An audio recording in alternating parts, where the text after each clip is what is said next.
মা বললো গয়া, আমি শুনলাম গোয়া। এই মানা, তোর জামা কাপড় সব ভালো করে গুছিয়ে নে, আমরা পরশুদিন গোয়ায় যাব। ওয়াও, আমরা পরশুদিন গোয়ায় যাব। মা, খুব মজা হবে তাহলে, সবাই মিলে আমরা গোয়ায় যাব। আসলে ওখানে গিয়ে তোর ঠাকমা তো মানত করেছে তোর দাদুর জন্য তপস্যা করবে। ঠাকমা দাদুর জন্য তপস্যা করতে গোয়া যাবে? মাথাটা তো খারাপ হয়ে গেল নাকি? তোর যা জামা কাপড় আছে সব গুছিয়ে নে। ও মা, আমার সব গোছানো কমপ্লিট। বাবা, গোছানো হয়ে গেল এক্ষুনি? কি কি জামা কাপড় নিলি? 3টে ওয়ান পিস নিয়েছি, 2টো শর্টস নিয়েছি, ব্যাস এইগুলোই নিয়েছি।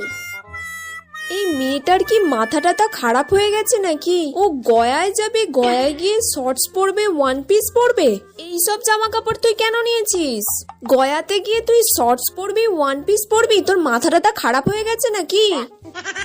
গয়া? আমি তো ভাবলাম গোয়া।